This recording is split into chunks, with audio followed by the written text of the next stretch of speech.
কিরে দিদি, আজ ভালো করে করছিস তো? অবশ্য তোকে নতুন করে বলার কিছু নেই, তোর হাতের রান্নাতে এমনিই জাদু আছে। থাক, আর বলতে হবে না। এখন কপাল কতটা স্বাদ দেয় সেটাই দেখার। একটা লোকও এখনো পর্যন্ত এলো না। আসবে আসবে, তুই মন দিয়ে রান্না করতে থাক। দেখছিস না পটলের থেকে চা খাচ্ছে কত লোক, তারা তো দেখছে আমাদের হোটেল, নিশ্চয়ই আসবে। সত্যি যদি এই হোটেলটা চলতে শুরু করে একবার, তাহলে অন্তত আমাদের পেটের ভাতটা জোগাড় হবে। হ্যাঁ রে দিদি, ঠিক বলেছিস, না হলে তো আর অভাবের সাথে লড়াই করতে পারছি না রে আমরা। সত্যি রে, এই দুনিয়ায় কেউ কাউকে সাহায্য করে না। এখন আমরা হোটেলটা খুলেছি, কেউ যদি আবার ঝগড়া দেয় তাতেও আমাদের কপাল পুড়বে। তুই অত ভয় পাস না দিদি, সব ঠিক হয়ে যাবে। দেখ দেখ দুঃখী, ওরা আমাদের দোকানেই আসছে। আমি তো তোকে বলেছিলাম যে আমাদের হোটেল চলবেই। দেখছিস আরো কত মানুষ পিছনে পিছনে আসছে। তোমরা বসো, আমি রান্না করতে থাকছি, আর দুঃখী তোমাদের খাবার দেবে। আমরা হচ্ছি সুখী আর দুঃখী, দুই বোন। আমাদের রান্না যদি তোমাদের ভালো লাগে তাহলে কিন্তু অবশ্যই রোজ আসবে। হ্যাঁ গো কাকু কাকিমারা, আমরা এই গ্রামের অভাবী দুই বোন। আমরা কারোর সাহায্য পাইনি, অনেক কষ্ট করেই হোটেলটা খুলেছি, কারণ সুখী খুব ভালো রান্না করে। তোমাদের নিশ্চয়ই খুব ভালো লাগবে, আর এমন সুন্দর খাবার তোমরা কোথাও পাবে না। ঠিক আছে দুঃখী, তুই পরে আমাদের কথা বলবি, আগে মানুষগুলোকে খেতে দে। ওনাদের ভালো লাগলে ওনারা নিশ্চয়ই আরো অনেক মানুষকে বলবেন। আসুন আসুন আসুন বাবু, এই নিন চা। আপনার পছন্দ মতোই আজকে বেশি দুধ দিয়ে চা বানিয়েছি। অবশ্য আপনার মতো এত ভালো করে চা কেউ খায় না এখানে। আপনি স্টেশন মাস্টার বলে কথা, আপনার ব্যাপার আলাদা। হ্যাঁ রে পটল, ওরা কারা রে? ওদের তো কোনোদিন এখানে দেখিনি। আজকে হঠাৎ করে হোটেল খুলে তো দেখছি বেশ ভালোই লোক হচ্ছে ওদের হোটেলে। হ্যাঁ, ওরা আমাদের গ্রামের খুব গরিব দুই বোন, ওদের খুব কষ্টের জীবন বাবু।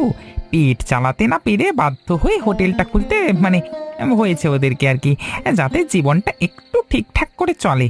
না হলে তো এখনকার দিনে কোনো মানুষের পাশে থাকে না। বুঝলাম, কিন্তু ওদের নামটা কি? ওই যে বড় বোন রান্না করছে, ওর নাম সুখী দিদি, আর যে খাবার পরিবেশন করছে ওর নাম দুঃখী দিদি। রান্না কেমন করে কিছু জানিস? আমাদের গ্রামে তো এমনিতেই সবাই সুখী দিদির রান্নার খুব প্রশংসা করত, আর সেই জন্যই তো ওরা ভরসা করে হোটেলটা খুলতে পেরেছে। আমি আপনাকে সত্যি কথা বলছি বাবু, ওরা যদি হোটেলটা না খুলতো তাহলে হয়তো খেতেও পেত না কোনো দিন।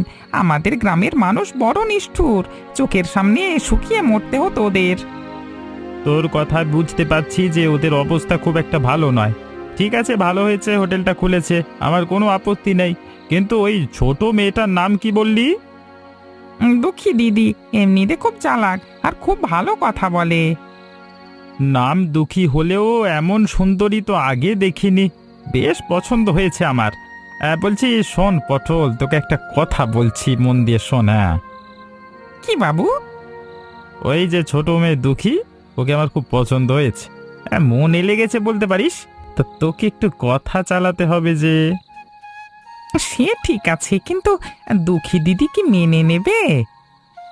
আরে তার মানে আমি হচ্ছি এইখানে স্টেশন মাস্টার, ওরা গ্রামের সামান্য গরিব দুটো মেয়ে, আমার থেকে ভালো ছেলে পাবে কোথায় ওরা?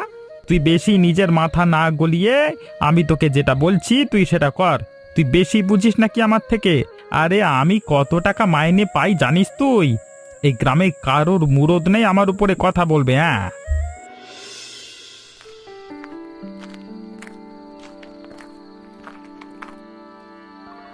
কি দুঃখী? অবশ্য আমি ঠিক শুনেছি কিনা জানি না, তোমার নাম দুঃখী তো? হ্যাঁ বাবু, আপনি ঠিক শুনেছেন, আপনি স্টেশন মাস্টার তো? হ্যাঁ, আমি স্টেশন মাস্টার। কই তোমার দিদিকে তো দেখছি না। দিদি সারাদিন রান্না করে ঘরে গেছে, আমিও এবারে বাড়িতে যাব। তার আগে এইসব জিনিসপত্রগুলো পরিষ্কার না করলে কালকে তো দোকান খুলতে পারবো না। বাহ, বেশ বেশ, তোমরা তো দেখছি বেশ কাজকর্মে পাকা। বলি কি, তোমার দিদি যখন নেই তখন ভালোই হয়েছে, তোমার সাথে গোপনে কিছু কথা বলা যাবে, বলতে পারো আমার মনের কথা। আপনি কি মনের কথা বলবেন আবার? আর দিদি নেই তাতে ভালোটাই বা কি হয়েছে? তার আগে বলো, তোমাদের হোটেল ভালো চলছে তো? হ্যাঁ, চলছে একরকম। সবে তো খোলা হলো। এবার ধীরে ধীরে মানুষজন যত জানবে তত আসবে। তবে আমাদের রান্না নিয়ে কেউ দুর্নাম করেনি। ঠিক এই জন্যই তো তোমাকে আমার ভালো লেগে গেছে। হ্যাঁ, তোমাদের এত প্রতিভা, অথচ এই সামান্য জায়গায় থেকে এভাবে তোমরা মাথা গুঁজে পড়ে আছো দেখে আমার খুব মনে কষ্ট হয়েছে। তাই আমি তোমাকে আমার মনে জায়গা দিয়েছি, তুমি আমার সাথে চলো। কি বললেন আপনি? আপনি এত বড় একটা উচ্চশিক্ষিত মানুষ হয়ে এমন নোংরা কথা বলতে আপনার মুখে বাঁধলো না? আপনার কথা আমি অনেক শুনেছি। আপনার কথা শুনে আমার মনে একটা সম্মানের জায়গা ছিল, আপনি সেটা শেষ করে দিলেন। আহা, রাগ করছো কেন? রাগ করছি না, আমি স্পষ্ট করে বলছি, চলে যান এই দোকান থেকে। দেখুন, আমরা পেটের দায় দোকান করে সৎপথে চলছি, আর সততার রাস্তা আমরা কোনোদিন ছাড়বো না। আপনি যদি কোনো কুমতলব এনেও থাকেন, তাহলে আমাদের দোকানের দিকে একদম ছায়া মারাবেন না। কি বললি তুই? এই জায়গার মালিক আমি, আর তুই আমাকে অপমান করছিস? তুই জানিস আমি কি করতে পারি? কোনো ভালো কাজ করতে গেলে এরকম একটা দুটো সমস্যা আসবেই। এই সমস্যাগুলোর কথা ভেবেই আমরা দোকান শুরু করেছি। আর তাছাড়া আমাদের গ্রামে সমাজের কোনো মেয়েরা কোনো ভালো কাজ করতে গেলে পুরুষ মানুষের দল তাদেরকে বাধা দিতে আসবেই। আপনি হচ্ছেন সেরকমই একটা পুরুষ মানুষ, যে একা মেয়ে দেখে তার ফায়দা নিতে আসে। মুখ সামলে কথা বলতো, ওই না হলে কিন্তু আমি তোদের সর্বনাশ করে দেব। আমি যখন সততার পথে আছি, তখন আমার ভয়ের কোনো কারণ নেই। আপনি বরং এখান থেকে চলে যান, সেটাই আপনার জন্য ভালো হবে। না হলে আপনি আর সেই কালো মুখ নিয়ে কোথাও যেতে পারবেন না। আমি সেই ব্যবস্থা করতে জানি। তাহলে একটা কথা পরিষ্কার করে জেনে রাখ, যে এই যে হোটেল বানিয়েছিস এটা সম্পূর্ণ বেআইনি। রেলের জায়গা অধিকার করে তোদের এই হোটেল আমি কিছুতেই চালাতে দেব না। আমি যেটা বলেছি সেটা যদি তুই না করিস, তাহলে তোদের হোটেল আমি রাতারাতি তুলে দেব। কোনো বাবা বাঁচাতে পারবে না তোদের। হ্যাঁ, আপনার যা ক্ষমতা আপনি তাই দেখাতে যান। আমিও ভয় পাই না, সেটা আপনি স্পষ্ট করে জেনে রাখুন। আর যদি জেনে রাখতে না পারেন, তাহলে আমরা জানিয়ে দেব। কি হয়েছে স্টেশন মাস্টার? হঠাৎ করে কালু মাস্তানকে প্রয়োজন পড়লো কেন আপনার? শালা খুব সমস্যার মধ্যে তোর সাথে যোগাযোগ করতে বাধ্য হয়েছি রে কালু। আমার মাথার উপরে বিশাল বড় একটা অপমানের পাহাড় ঝুলছে, তোকে বদলা নিতে হবে বুঝলি। আমি তো শুনেছি তুই এই ধরনের কাজ করিস খুব ভালোভাবে, তাই তোকেই ডেকে পাঠালাম অন্ধকারে। তবে কাজটা করতে হবে কিন্তু খুব গোপনে লুকিয়ে, কথাটা মনে রাখিস। আপনাদের মতো ভদ্রলোকের কাজ করতে আমার বরাবরই ভালো লাগে। এই যারা দিনের বেলায় ভালো মানুষ সেজে সবার মধ্যে থাকে, আর রাতের বেলায় তাদের অন্য রূপ ফুটে ওঠে। দেখ, তোর সামনে আমি জ্ঞান শোনবার জন্য আসিনি। হ্যাঁ, যা বলবো সেটা তোকে করতে হবে, কথাটা মনে রাখিস। ঠিক বলেছেন, ঠিক বলেছেন। অবশ্য আমি টাকা পেলে আরো সব ন্যায় নীতি ভুলে যাই। টাকা আমার কাছে সব। এবারে ভালো করে খুলে বলুন তো, কে আপনাকে অপমান করেছে আর কাকে টাইট দিতে হবে? এই জায়গার রাজা আমি। সরকার আমাকে পাঠিয়েছে এই জায়গায় রাজত্ব করতে, আর ওই সুখী দুঃখী ওরা দুজনে মিলে আমাকে অপমান করে ওদের হোটেল থেকে তাড়িয়ে দিয়েছে। এমন ভাব দেখিয়েছে যেন জায়গাটা ওর বাপের। হ্যাঁ, বিশেষ করে এই দুঃখী মেয়েটা এক নম্বরের বদমাইশ। ওর অহংকার যে করে হোক ভেঙে দিতে হবে। তা কি করতে পারি আমি? ওদের এই হোটেলটা আজকে রাতের অন্ধকারে একেবারে ভেঙে গুঁড়িয়ে দিবি। হ্যাঁ, সাবধান, কেউ যেন কিছু জানতে না পারে।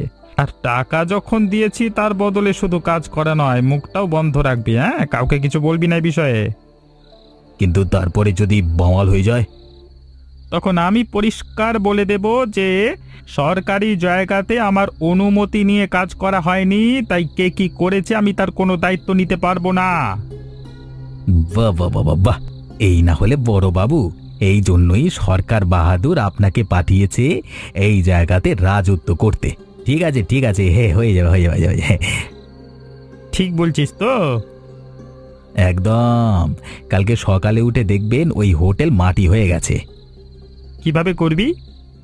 এই তো একটু পরে গিয়ে আমার দলের লোকেদেরকে মালফাল ভালো করে খাইয়ে নিয়ে যাব হোটেলে, তারপর ওরা দমাদম মেরে হোটেলে মাটিতে মিশিয়ে দেবে, ধুলোয় মিশিয়ে দেবে। তারপর আবার পেট ভরে মাল খাবে। হ্যাঁ, আর আমি টাকা গুনবো। আপনি চলে যান বাবু, নিশ্চিন্তে সব কাজ হয়ে যাবে। ঠিক আছে, কথাটা যেন মনে থাকে। আমি কালকে হিসেব নেব, ঠিক আছে? হ্যাঁ। হায় হায় হায়, কি সর্বনাশ হয়ে গেল রে! ওরে দুঃখী রে, কে আমাদের এত বড় সর্বনাশ করলো রে! আমরা সাত করে কার হোটেলটা খুললাম, লোকে ভালো বললো, কিন্তু তারপর কে আমাদের এত বড় সর্বনাশ করে সব শেষ করে দিল। আমি বুঝতে পেরেছি কে করেছে। কি বলছিস কি তুই? কি বুঝতে পেরেছিস কে করেছে? দিদি তুই কাঁদিস না, এর পেছনে ষড়যন্ত্র আছে, কেঁদেও কিছু হবে না। কিন্তু কে করেছে সেটা তো বল। কাল তো সারাদিন আমরা হোটেল চালালাম, কেউ তো কোনো খারাপ কথা বা মন্তব্য করেনি। তুই চলে যাওয়ার পরে ওই শয়তান স্টেশন মাস্টার এসেছিল, আমাকে কুপ্রস্তাব দিয়েছিল, আর আমি সেটা মেনে না নেওয়ায় সে আমাকে হুমকি দিয়ে গিয়েছিল যে এই হোটেল নাকি ওদের জায়গা, আমরা অনৈতিকভাবে এখানে বানিয়েছি। ওর প্রস্তাব যদি মেনে নিতাম তাহলে সব ঠিকঠাক থাকতো, কিন্তু না মানার পরে বলেছিল যে হোটেল তুলে দেবে, সর্বনাশ করে দেবে আমাদের। আর তুই কি বলেছিলিস? তারপরও আমি মেনে নিইনি। আমরা তো কারোর সাথে সমঝোতা করার জন্য এই পথ বেছে নিইনি, আমরা এই পথে এসেছি মাথা উঁচু করে বাঁচবো বলে, আর সেটাই আমাদের লক্ষ্য। কিন্তু সর্বনাশ তো আমাদের হয়েই গেল। অত ক্ষমতাবান মানুষের সঙ্গে কি আমরা লড়াই করে পারবো? কে বলেছে সর্বনাশ হয়ে গেল? এবার আমাদেরকেও দেখিয়ে দিতে হবে। কি দেখিয়ে দেবো আমরা বল? এই চারপাশের অবস্থা দেখে তো আমার কেমন হচ্ছে। আমার বারবার মনে হচ্ছে যে আবার আগের মতো হবে, দিন আমাদের ফিরে এলো, আর সেটা ভয়ানকভাবে ফিরে আসবে।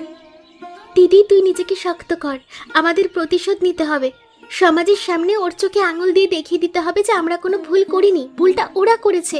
নিজেদের ক্ষমতার দম্ভে আমাদের মতো গরিব মানুষকে মানুষ বলে জ্ঞান করতে ভুলে গেছে ওরা।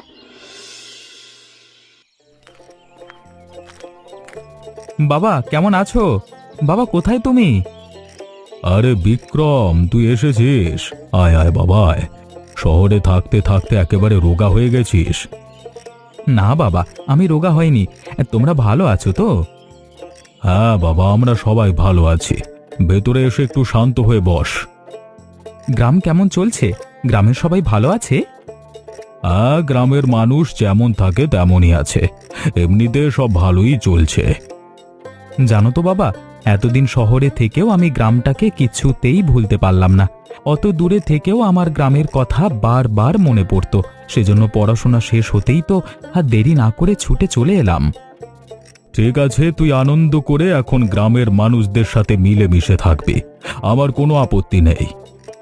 আর তার সাথে তোমাকে দেখবার জন্য মনটা বড় ব্যাকুল হয়ে উঠেছিল। হ্যাঁ রে বাবা, ধীরে ধীরে আমি বুড়ো হচ্ছি। এখন থেকে সব কাজ, সব দায়িত্ব গ্রামের তো তোকেই নিতে হবে। ভেতরে এসে খাওয়া দাওয়া কর, শান্ত হয়ে থাক, তারপর ধীরে ধীরে গ্রামের মানুষের সব দায়িত্ব বুঝে নিবি। আমি আর কতদিন প্রধান হয়ে থাকবো বলতো? এবারে তো তোকে এই হাল ধরতে হবে।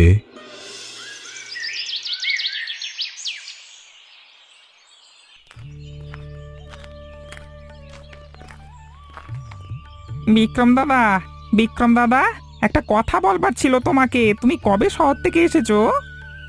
আরে পটল, তুই কত বড় হয়ে গেছিস রে! সেই তোকে কত ছোট দেখেছিলাম। হ্যাঁ, আমি তো কালকে এসেছি। তুই কেমন আছিস? গ্রামের সবাই ভালো আছে তো? আমি তো এই ঘুরে ঘুরে গ্রামটা দেখছি। আমি তো ভালো আছি। স্টেশনে এখন চায়ের দোকান করেছি, সেটাও ভালো চলছে। কিন্তু গ্রামের সবাই ভালো নাই বিক্রম দা। তোমার বাবাকে তো বলবার সাহস পাই না, ওনাকে আমি খুব ভয় পাই। তাই তোমাকে দেখে সাহস পেয়ে বলতে এলাম। কি হয়েছে বলতো? কারোর কোনো ক্ষতি হয়েছে নাকি? কেউ কারোর সর্বনাশ করেছে? হ্যাঁ, আমাদের স্টেশনের ধারে আমাদের গ্রামের দুই অভাগী দিদি, সুখী আর দুঃখী। ওরা তো জানো কত গরিব মানুষ। ওরা একটা দোকান করেছিল, খাবার হোটেল। আমাদের শয়তান স্টেশন মাস্টার সেটাকে ভেঙে গুঁড়িয়ে দিয়েছে লোক লাগিয়ে। কি বললি তুই? কেন এমন করেছে? আমি তো ছোট মানুষ, আমি অত কিচ্ছু জানি না। তবে আমার কাছে ওই স্টেশন মাস্টার সুখী দিদির নামে উল্টোপাল্টা কথা জিজ্ঞাসা করছিল, আমি বলিনি। তারপর সেদিন সন্ধ্যায় গিয়ে দুঃখী দিদিকে হুমকি দিয়ে এসেছিল, আর রাতের বেলায় তারপর কারা যেন হোটেলটা ভেঙে দিয়েছে। এখন ওদের অবস্থা খুব খারাপ, সারাক্ষণ শুধু কান্নাকাটি করে। আর ওদের চলছে কিভাবে? চলছে না দাদা, কে আর খেতে দেবে বলো? গ্রামের মানুষের কি আর সেই অবস্থা আছে? ঠিক আছে পটল, তুই খুব ভালো করেছিস আমাকে জানিয়ে। আমি ঠিক এইগুলোই জানতে চাইছিলাম যে গ্রামের মানুষ কোথায় কোনো সমস্যার মধ্যে আছে কিনা। তোকে ভাবতে হবে না, তুই দোকানে গিয়ে নিজের দোকানটা সামলা, বাকিটা আমি দেখছি।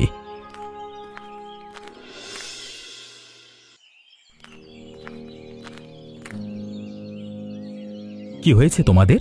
আমি যতদূর যা শুনেছি তোমাদের এই হোটেল ভেঙে গুঁড়িয়ে দিয়েছে একদল শয়তান। আমাকে খুলে বলো। আমাকে ভয় পেতে হবে না, আমি ঠাকুর মহেন্দ্র সিং এর ছেলে বিক্রম সিং। এই গ্রামের ভবিষ্যতে জমিদার এবং প্রধান।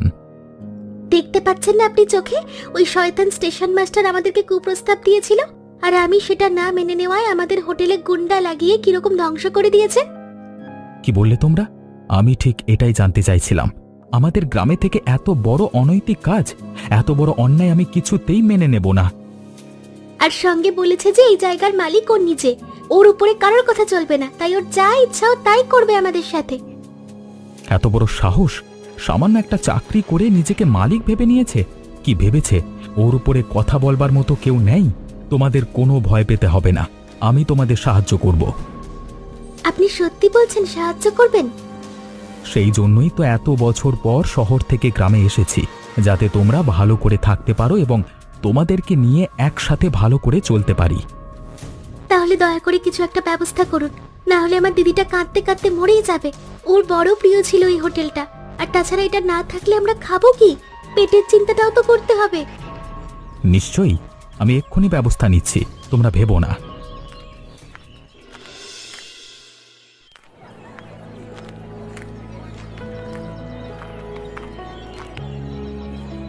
তোমার নাম রমেশ?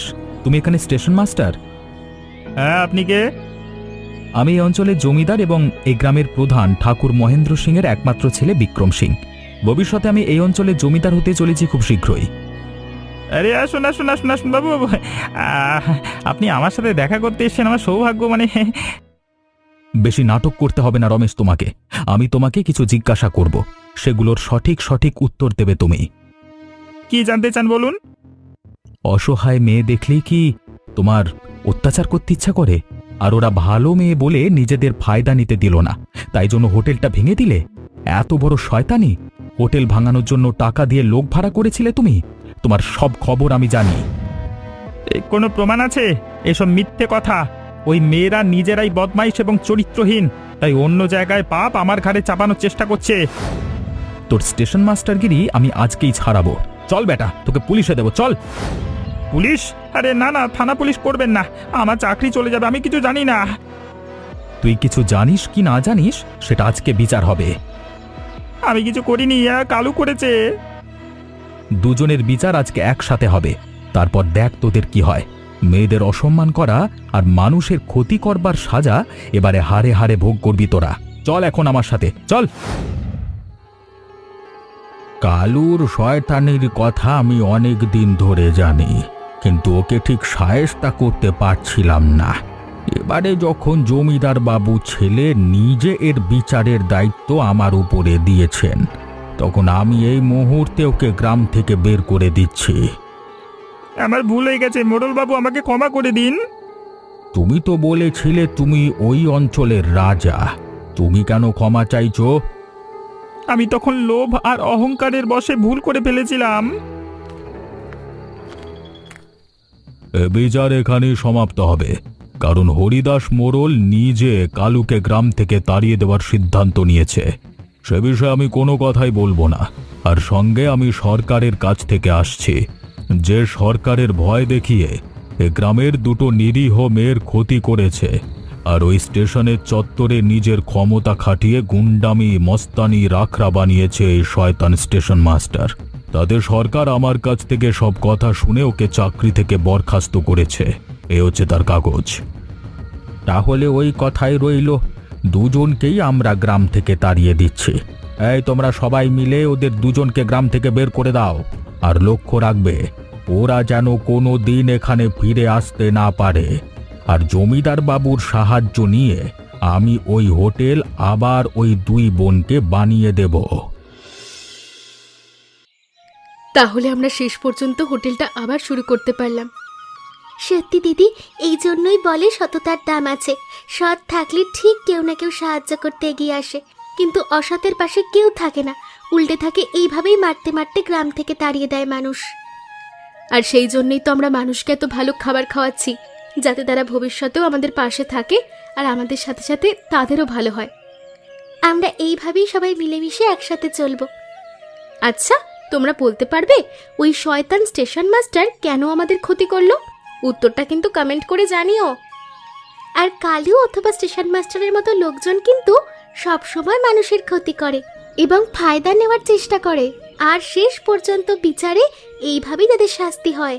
তাই তোমাদের ঘরেও যদি অভাব থাকে, তারপরেও সৎ থেকো। সততার পথে থাকলে একদিন মানুষ ঠিক ভালোবাসবে। আর আমাদের গল্পটা কেমন লাগলো অবশ্যই কমেন্ট করে জানিও, এবং বন্ধুদের সঙ্গে শেয়ার করো, আর চ্যানেলটা সাবস্ক্রাইব করতে ভুলে যেও না। মাটি মাটি